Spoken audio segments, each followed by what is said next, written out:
aujourd'hui, c'est pour 2 raisons. Nous, on fait partie de l'Unicité. On a enlevé nos badges, donc on est là pour faire des captations vidéo pour l'engagement des personnes dans Angoulême, en fait, et dans le Grand Angoulême. Et on est également venu à titre personnel parce que, en tant que femme, c'est une cause qui nous tient à cœur. Et même autre qu'en tant que femme, c'est quelque chose qu'on pense qu'il faut défendre, en fait, le droit et la liberté. Du coup, pour moi, cette journée, elle symbolise surtout le droit en fait à la femme de dire qu'elle est là, qu'elle est présente et qu'elle affirme ses idées en fait sur peu importe le sujet. Déjà, il y a ça et aussi de militer contre toutes les violences. Ouais, moi je dirais surtout que de montrer que la femme a le droit de vivre en fait, tout simplement, qu'elle a le droit de s'exprimer. Et par vivre, j'entends autant vivre par rapport à la mort qu'autant vivre au niveau de la liberté. Je trouve ça vraiment important que chaque femme soit libre de faire ce qu'elle souhaite, le temps que ça n'aille pas forcément à l'encontre des autres, dans les limites du raisonnable du coup, sans de jugement, sans qu'il y ait de répercussions derrière. Parce qu'aujourd'hui, avec le patriarcat, malheureusement, les femmes ont une très mauvaise place, on va se le dire, dans la société, et ont très peu de liberté. L'État français est responsable et complice des féminicides. Il peut faire quelque chose, il peut arrêter tout cela, il manque juste de la volonté politique. Peu nous importe quelle orientation politique, ils sont gauche, droite ou centre, il faut de la volonté politique pour arrêter les féminicides. Alors, je vais à la fois parler en mon nom personnel et aussi au nom de l'association à laquelle j'ai adhéré et où je suis militante, c'est le planning familial.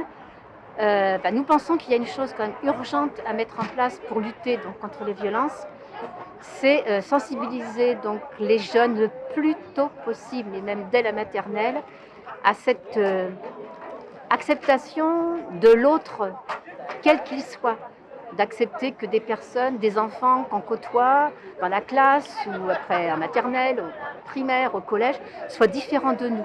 Parce que c'est quand on questionne en fait les personnes qui ont subi des violences, par exemple, de par leur posture, leur comportement, leur orientation sexuelle, parce que qui semblerait que peut-être ils ont été identifiés comme étant des personnes qui seraient homosexuelles.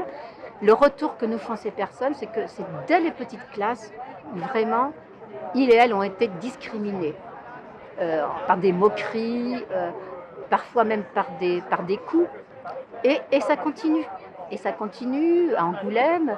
Il y a des témoignages des personnes qui nous disent que dans la rue, elles sont repérées. Alors on se demande bien comment elles peuvent être repérées. C'est par leur posture, parce qu'il y a aussi des stéréotypes qui sont bien dans la tête des gens. Il suffit qu'on ait une allure un peu particulière pour être jugé, parce que c'est ça, c'est un jugement, comme en ayant une orientation sexuelle qui n'est pas dans la norme, et qui vont recevoir des crachats, se faire insulter, salpéder.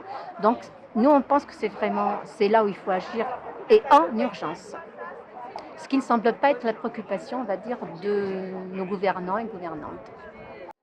Oui, alors pour le Centre d'information des droits des femmes et des familles, ce qui est important pour nous, pour ce qu'on appelle les survivantes des violences sexuelles, c'est qu'évidemment que ce soit un accompagnement global. Une femme qui a subi des violences sexistes et sexuelles, il faut la reconstruire.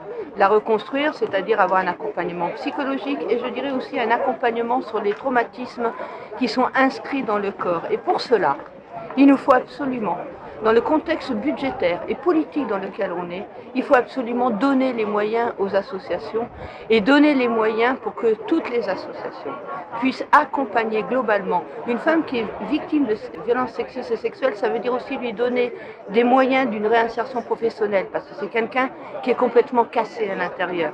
C'est l'accompagner au niveau de l'emploi, c'est l'accompagner au niveau plus loin, c'est-à-dire sur la plainte, sur le juridique, l'accès au droit. Et c'est essentiel pour ces femmes qu'elles puissent trouver des réponses au regard de toutes les associations qu'il y a, et que ça, l'État doit impérativement renforcer tout l'appui psychologique pour ces femmes.